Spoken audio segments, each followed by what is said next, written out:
Hey everyone, let me see if everything is working well.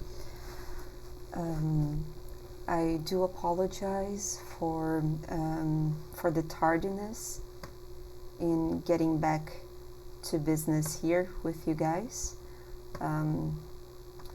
It's been such a busy week, but I don't intend on forgetting this online Portuguese classes project. Okay, so getting back on track, we were about to dive into discussing the language itself, and in this video my proposal is to try to establish some general ideas about Portuguese, so that you are aware of important aspects of the language. And then afterwards we're going to do a pop quiz, and the intention behind this quiz is not for us to get everything right, but for you guys to be in touch with the Brazilian culture, with anything produced in Portuguese language, so as to be aware of some important factors of being Brazilian, of speaking Portuguese. Okay, we know culture is essential to understand language as well, so this is why. Okay, so now moving on to our next slide. Okay, I think this was the bit that I stopped before. And here I have just selected a quote by Fernando Pessoa, which is a very famous, very nice, indeed, Portuguese writer, which says, "My homeland is the Portuguese language." And with this we start this lesson a little bit more inspired, right? In this case, no matter if we are one person is from Brazil, from Portugal, from Cabo Verde, from Angola, we all share common formative traces due to our colonial past. Okay, and also the power of language, for good, for evil, for both.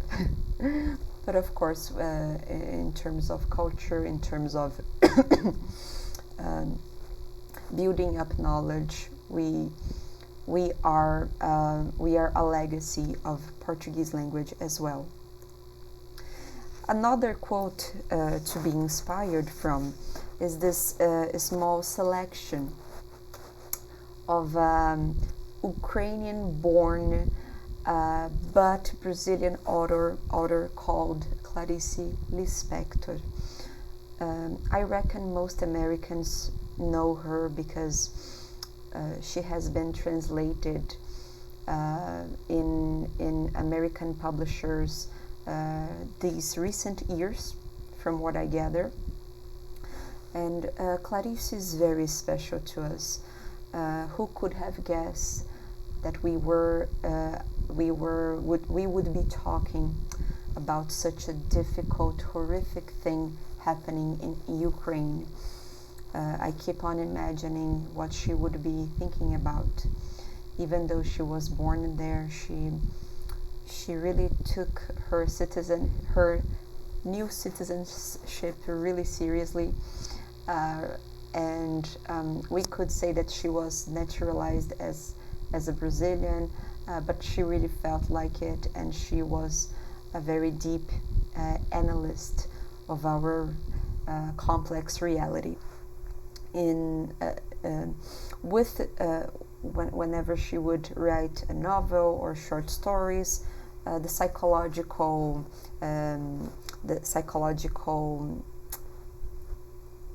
touch and approach is very constant in her work, but also we can also infer social structures from it as well. Okay, so I'm going to read her quote now in a way to let you guys also be accustomed with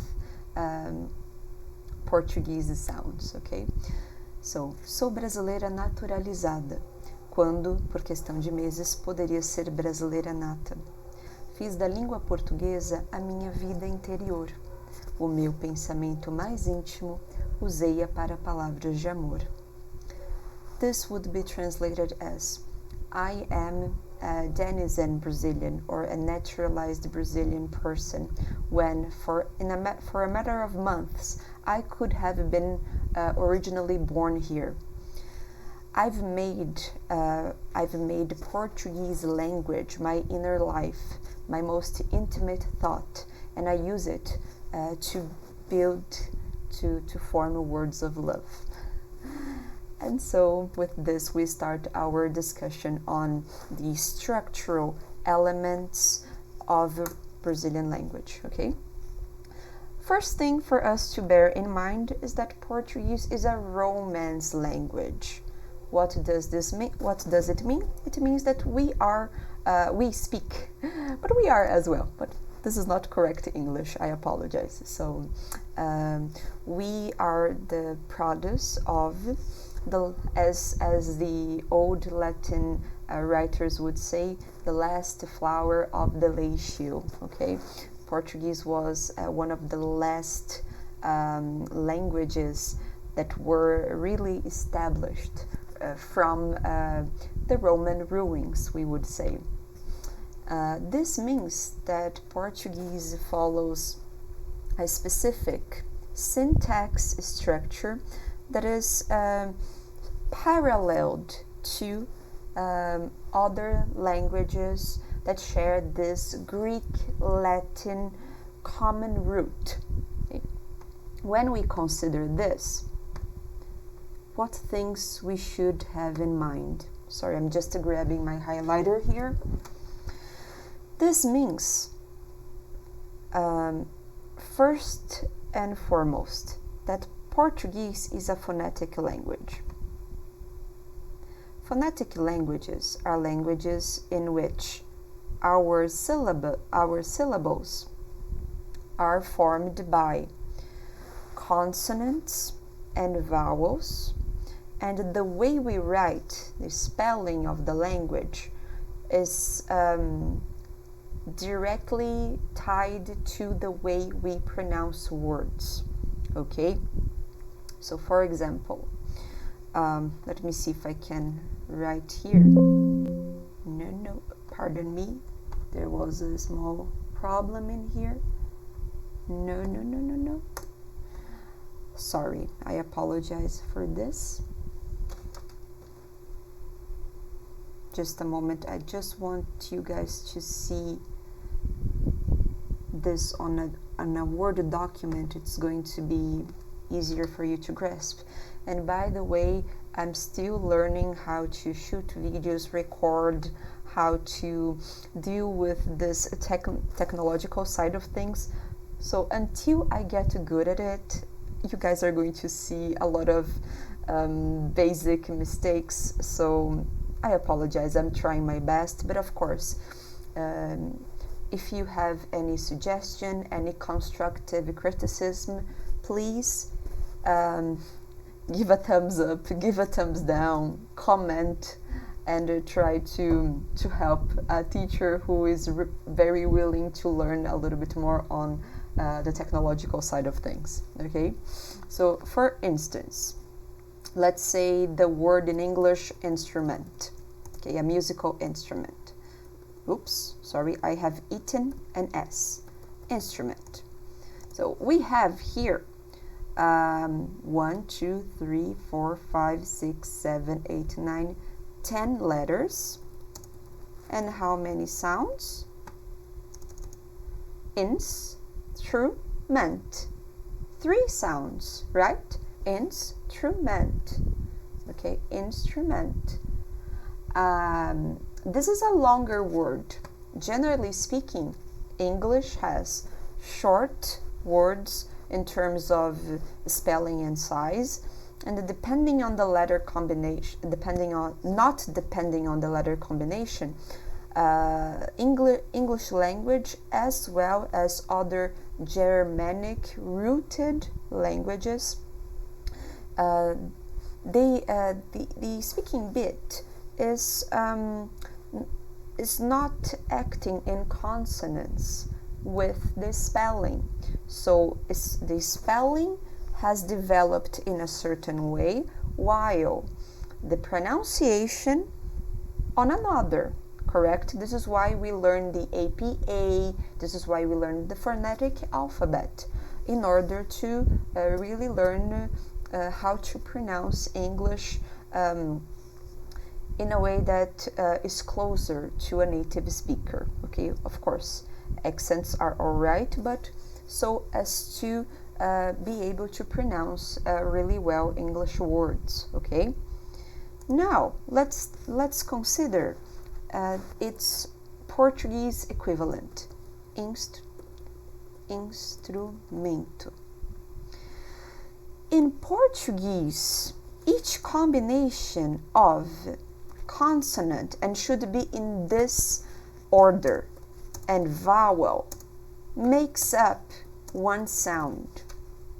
Okay, there are exceptions, as you're going to see in this case here. Okay, this is an exception when we have one sound made out of consonant, vowel, and consonant, which is also one kind of syllable in English. But you see, combinations of consonants and vowels are paralleled to the pronunciation of words, okay? While English combines sounds in different ways, and the formation of sounds are not in parallel with the writing. Sometimes it might happen either by accident or because the word is borrowed. For example, instrument is surely a word derived from Latin, so it's going to be in its syllable division a lot more similar to the Portuguese case too. Okay, so this is why we can establish this parallel. However, when we think about other cases, such as pen, or this is good, though, thought, or, and let's say another word in Portuguese, the same word, really, pensamento, okay, thought. Thought has 1, 2, 3, 4, 5, 6, 7 letters. 7 letters. Okay. Pensamento 1, 2, 3, 4, 5, 6, 7, 8, 9, 10. 10. Just 3 more. Syllable division. Thought. Can we divide it? No, it's one sound only. So 7 letters for one sound only. It's impossible to divide it. Thought. No, it's just this.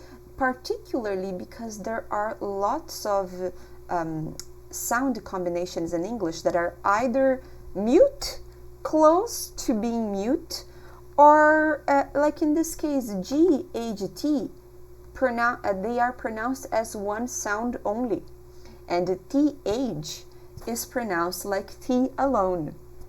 Okay, so from all those letters we have one sound. Let's now compare to pensamento. If we divide pensamento in phonetic syllables, we have pensar. Okay, this is the pattern. One consonant, one vowel forms one sound. Okay, at the general cases, okay, there are few exceptions. Pensar, mento. How do I know that I needed to divide this men before to? Because it's one consonant with another vowel, and this n this T is preceded by a consonant alone. When a consonant is alone, it means it belongs to the first the first sound syllable, okay? I'm talking sound syllables because in Portuguese syllables mean a spelling category, okay? They are not considered a pronunciation category alone because they are both, they have developed from the same source, different than English, okay? So pronunciation and spelling in English, they have developed apart. And this is why pronunciation is one of the trickiest parts of English. While in Portuguese, even though Portuguese has its challenging parts as well, pronunciation is not that difficult, even though it's different from what other more known languages are like. Pronunciation is not going to be your core challenge when learning Portuguese, okay?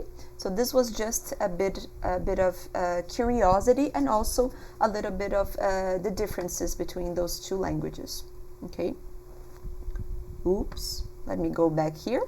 So you see, Portuguese is a phonetic language, which also means that graphic signs, those symbols on top of vowels, of some letters, okay? There is one here that is exclusively found in Spanish, okay? This is the tilde with N. This is not something that we use in Portuguese, but we do understand it. Graphic signs are actually our friends. Why am I telling you guys this? Yes, to remember, associate them, to know when to use them is going to be a bummer at first because it's all new for you guys and it's different, okay? There are many languages which do not require graphic signs for you to deduce how things are spelled, how things are pronounced, as in English, okay? English, I guess in its origin it had some graphic signs, but they have all dropped many centuries ago. Now in Portuguese we use them, but even though it's challenging at first to be aware of them, let me tell you the truth, they are our best friends, particularly when you are a foreigner trying to learn Portuguese as a new language, because you are going to be able to read a word that you don't know of, that you have never heard about before, and you're going to be able to pronounce it perfectly, or almost perfectly at first, of course, we're all humans, without knowing its meaning first. And this is a pretty good advantage for us in learning, right? You can check this word up on the dictionary later, okay? Well, this is good news. And of course, because Portuguese is the last flower of the leisure, expect to find a lot of Greek and Latin roots in words, okay? This is for everything, and this should be good news, particularly for you guys that are English speakers, Spanish speakers, even German native speakers as well. Because it means that a lot of the core vocabulary of words that we use every day, they have a lot of prefixes, suffixes, and roots in common with English. Especially when we consider formal words that you're going to use a lot in law contexts, in formal letter writing, in official documents. Why so? Because Latin-inspired terminology in Germanic-based languages is considered something like fancy, right? And this is not random. Latin was the language of bureaucracy, of the church. So this is why we still consider Latin-based words to be really formal. Okay. So as an example here, we have the fancy verb to commence, okay? This is not something English native folks are used to saying all the time. And why would they say this if they have Germanic rooted words such as to start or to begin, right? They are shorter, they are closer to everyday life language, and they do their part, okay? However, if you're writing something that requires more formality, you can use to commence. To commence, this root comen is the same root of the verb in Portuguese, the common traditional verb começar. Começar. Please repeat with me. Começar. Pay attention here how the syllabic division follows the same pattern that I was referring to before, okay? Começar. I'm going to explain phonetics in due time, okay? This is just an initial notion for you guys, okay? This letter here, this is a really, this is a graphic sign. It looks like a letter, but it's not. This is a special C case, which we pronounce as a double S, and it's called cedilha. Cedilha. If my background knowledge is correct, in Spanish they also have this. If you are a German speaker, if there are German native speakers out there, you guys know SZ, okay? So it's not the same sound, but it's kind of similar, okay? So you pronounce it as a double S, começar, começar. But the syllabic division is this. We have 3 main sounds. And every time you see a verb in Portuguese, you notice a verb in Portuguese ending with any vowel and R at last, pay attention, pay attention, pay attention. You are dealing with an infinitive case, okay? So we don't have any preposition before, but we do have infinitives as well, okay? Yes, we do have infinitives, we do have the gerund case. Why am I telling you this? In other languages, such as German, you are not going to work with the gerund case, for instance. So yeah, not in every language we do possess the same structures, okay? But it's nice for you to be aware of some, so that you can establish parallels, okay? So yes, the more you learn about your own native language, the better you're going to become, as with associations, with the parallels in learning a new language.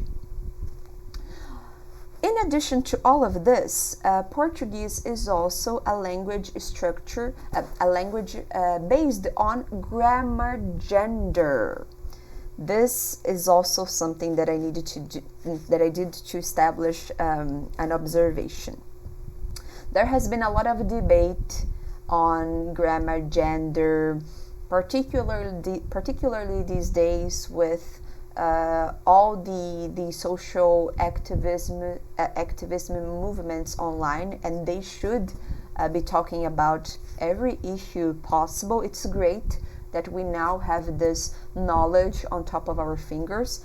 The thing that is important to really distinguish here is that grammar gender is not the same as gender, the gender category of thought being discussed in literature, in other humanities analysis, and in gender and sexuality studies. This is a category of syntax, people, okay? So do not be confused. Do not confuse yourselves. Grammar gender with gender and sexuality. They are different things. I am making this observation because I have seen people online defending this absurd idea that a language is less inclusive than others because it is founded on grammar gender. And this is not entirely true. First of all, as any other language on the planet, Portuguese is evolving, and it can create, we don't have a neutral pronoun, neutral gender in Portuguese so far, but the language is always evolving, and yes, it could accommodate, as it is accommodating new gender presentations, new in terms of awareness for us, okay? New grammar structures, and this is amazing. This is super interesting phenomena to behold and to use.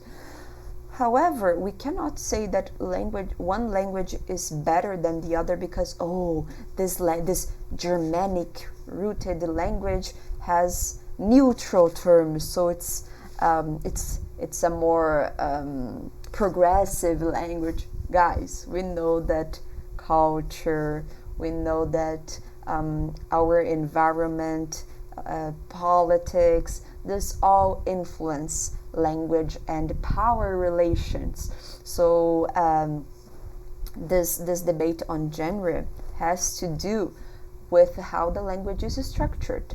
Okay, so if a noun in Portuguese is feminine, yes, I'm going to associate with its feminine articles and declinations, as it is in German, the original Germanic language.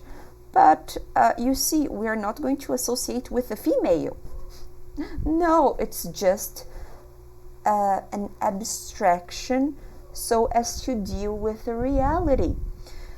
A lot of linguists are going to discuss this way better, in a more profound way that I could ever hope to do here, but this is just an observation.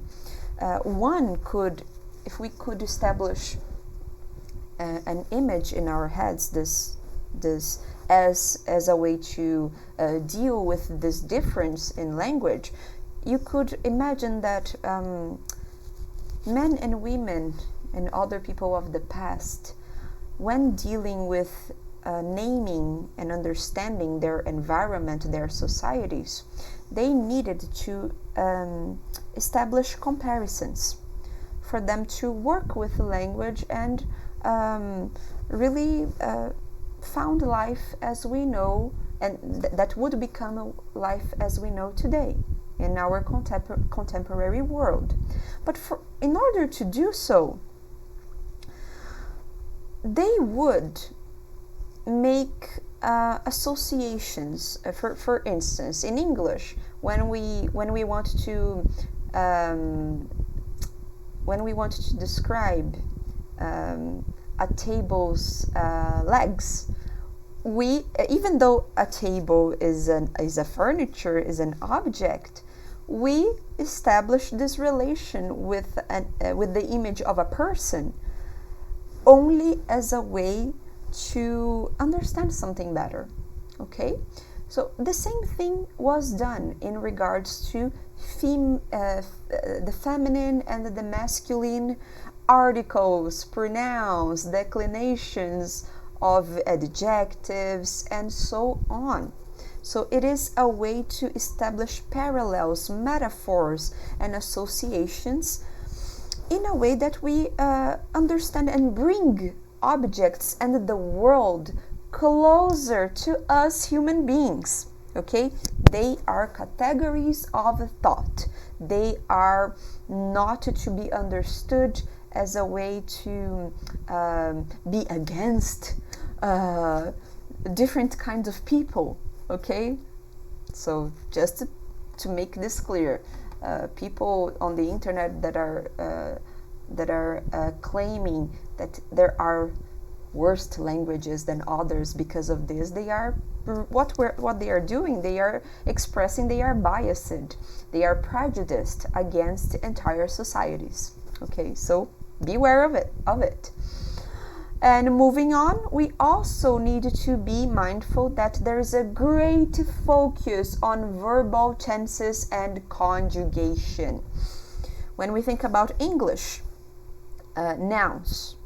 And auxiliary verbs, they are plenty, and this is an attribute of the language.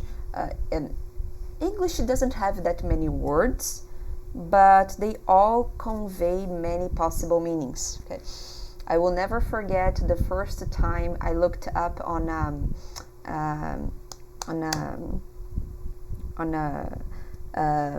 dictionary, on a book, not on the internet.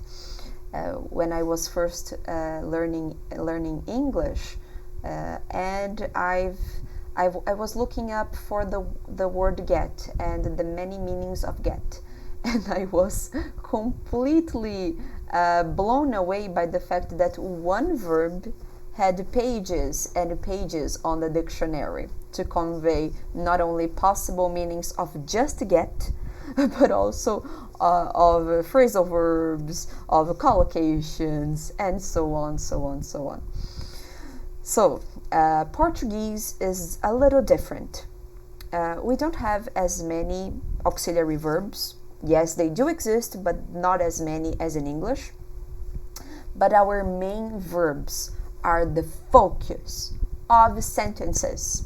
Okay, of sentences, not phrases. Okay, remember, sentences are based on this paradigm of a subject, a verb, and a predicate. Okay, so who is the messenger, or who is the doer of said action, the action, the state, the condition, and also to whom, for whom, with whom, about whom, in which time, on where. Okay, the same general syntax structure is also found in Portuguese, and the center of everything is the main verb. Inasmuch so that the main verb in Portuguese allows us to know what is the who the subject is. A lot of sentences in Portuguese begin with the main verb first. We can, in a lot of examples, we can omit the subject. Of course, for specific reasons, okay? Not in every case, but in many cases, we can omit the subject, particularly when the subject is a pronoun, because by the ending of the suffix of the main verb, we can infer which pronoun the sentence is all about. This is just an example on how important it is to master verbal tenses and conjugation in English. In Portuguese, pardon me. I'm also an English teacher, so I apologize. Sometimes I establish a lot of comparisons, okay? And sometimes I do digress a bit. I will try to be as forthcoming as I can, okay? Oh, in here, these are other graphic signs here, okay? Just for you guys to know. This is the acute graphic sign. This is the grave. Okay. This is the circumflex, tilde. For German speakers, you guys know this one, the umlaut.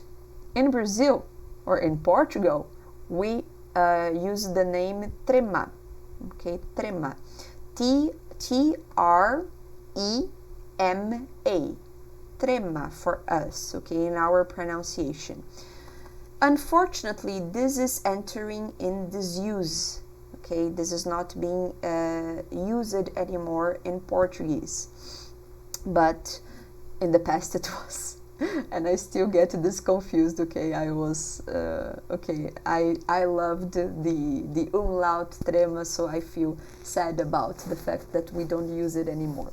And cedilha, okay, which is the SS pronunciation as an association for you guys to understand it better. Okay.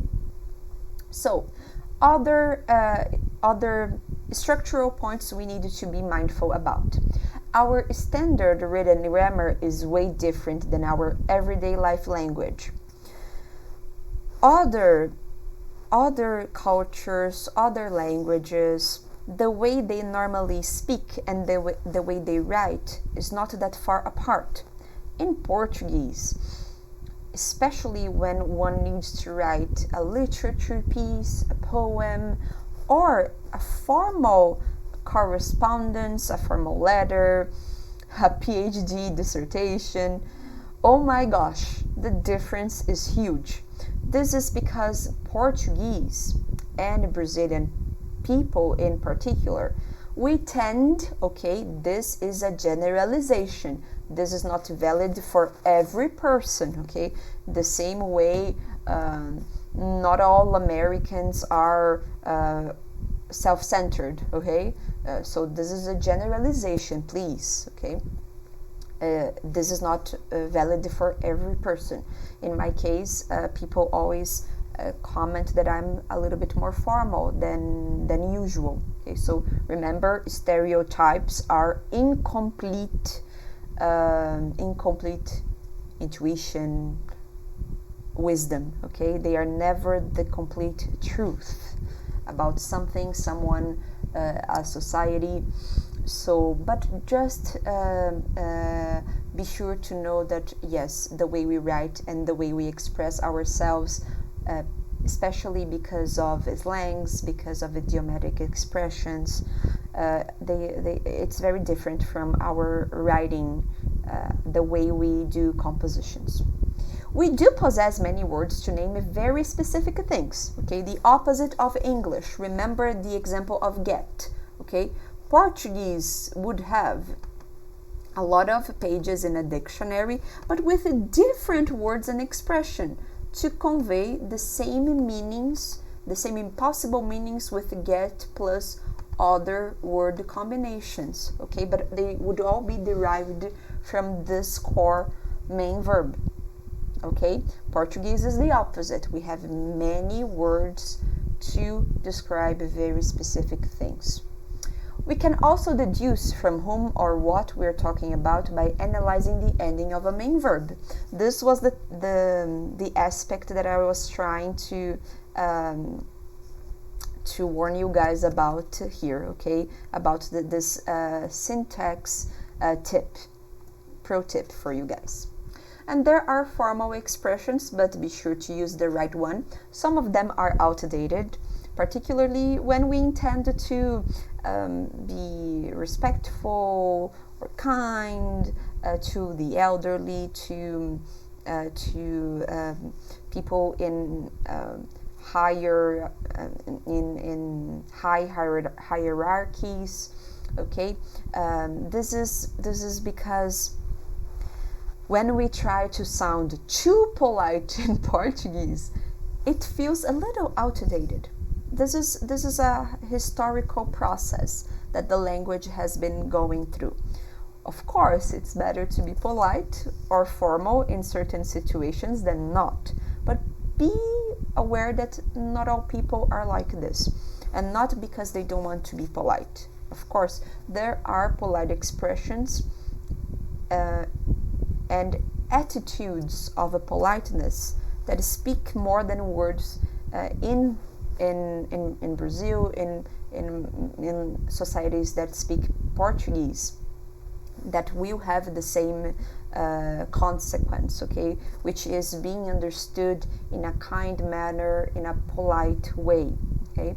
But there are older expressions, for example, the equivalents of sir, of ma'am. There are people here that even dislike when you bring about senor. Even English speaking folk, they are going to understand this, senor or senhora, okay? This is sir and ma'am. Oh my gosh, senior people here, they hate it in general, because even though it's more polite, the person feels that the one that is referring to them like this, they would be highlighting how old they are, okay?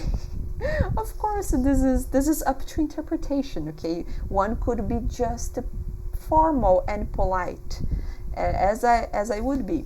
But in here, you have to be careful about this. You can by accident be a little bit unkind to another person based on age, based on anything else, if you don't understand the culture and the customs of a society. Okay, so this is why learning a language is much more than only learning grammar. But grammar is important. Okay, we're not going to forget grammar in this course.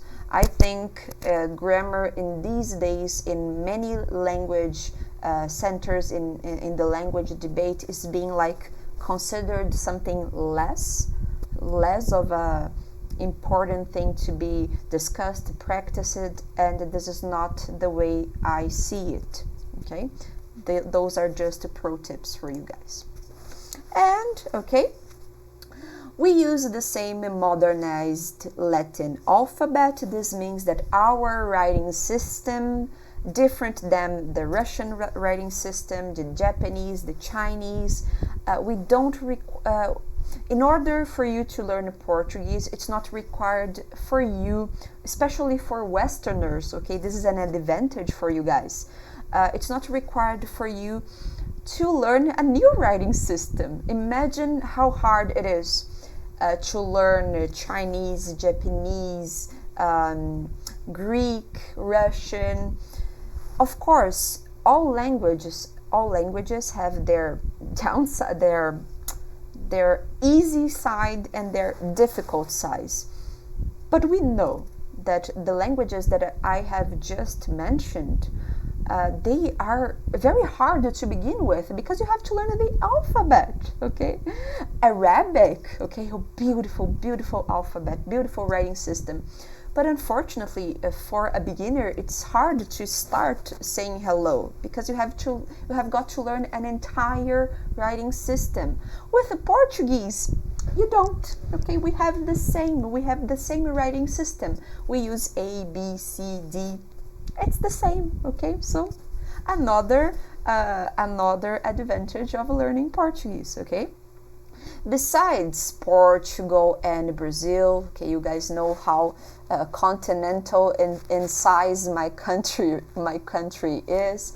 Which other areas in the globe also speak Portuguese? Okay, we have got many countries in Africa that speak Portuguese. Okay, the island of Cabo Verde. Okay, Guinea-Bissau. This, I'm going to say this in Portuguese, okay, but you guys can check if there is an equivalent in English. I would translate this island's name as Saint Thomas or Tomé, Saint Tomé and Prince, okay, but in Portuguese this is spoken as São Tomé e Príncipe, São Tomé e Príncipe, another island. And the beautiful countries of Angola, of Mozambique, okay, where else the Portuguese colonizers have gone, even into China, okay, the region of Macau near China actually has street names in Portuguese up until today because of it, okay. Of course, it's not their official language, but the Portuguese have established there, and there are Portuguese influences and traditions even today, okay. And East Timor. So the Portuguese have sailed a lot. This is why way before the United States and Britain became those world potencies that ruled the world for many centuries, Spain and Portugal were the bosses of the world in the 15th, 16th centuries. Okay, yeah, they really divided the globe, and they were the hegemonic potencies there. And this is why we have, unfortunately, the colonization of Brazil and other countries here in South America. Okay, so Portugal is not only a cultural aspect of Brazil, okay, it has evolved a lot, and in each of those countries it has become a very enriching live language. Okay, please, if you guys are from Mozambique, Angola, Guinea-Bissau, East Timor, Macau, Cabo Verde, you guys can comment and bring about all your knowledge about on your very native language. It would be a pleasure to take in the information you guys might bring about. Okay. And variations of spelling and pronunciation are as common as the case of British and American English. Okay, this happens. Different colonies, different historical experiences, even within the same shared influence of Portugal, which was the metropolis of that of those colonial days. Okay. Let me see if I have anything else. Oh, this is the map for you guys to check it out. Okay. Oh, I think it's fascinating to observe that right from Portugal they have gone to so many continents, right? It's incredible, even though it's extremely sad what the colonization times have done to the world, but it's impressive the navigational skills and how far they have come in this sense. Okay, nowadays we only think about technological and improvements of other nations, and we forget that Portugal and Spain, they have really conquered the world for many centuries. And let me say this up front, that the ex-colonies, even though they still suffer from capitalistic inequalities, violence, sometimes lack of democracy, as we do have here in Brazil, we do have a very deep, rich culture, and we should be proud of this. Okay. All right, guys, I think I'm off to go because this video is going to be way longer than I expected. I was going to do the pop quiz with you guys. I think the pop quiz is going to be for either tomorrow or Saturday. Okay. And as in addition to all of this, I'm still learning on how to navigate recording, shooting videos, and playing my slides for you guys, sharing my screen with you. So I apologize. I know this is still not my best presentations, but I'm learning as I go. I really hope those small bits of knowledge are going to be useful to you. Okay, this is just an introduction to Portuguese. More exercise on grammar, pronunciation, syntax, punctuation, and so on are going to be my goal in the future for many years, and I hope to become a better teacher and a better person by undergoing this project. Okay, thank you so much for watching this. Thank you for supporting my channel with any commentary, any like, any dislike. I just would like to ask all of you to please remain polite. If you want to write a constructive criticism, this is going to be well received, but be gentle, be kind, and take care of one another, okay? Thank you so much. Muito obrigada a todos e a todas. Thank you so much, you all, okay? Bye-bye. See you next time. Let me see if I can discard this and go back to OBS, guys. I'm sorry. I'm still learning the ropes of it. Bye-bye. Bye-bye. Take care.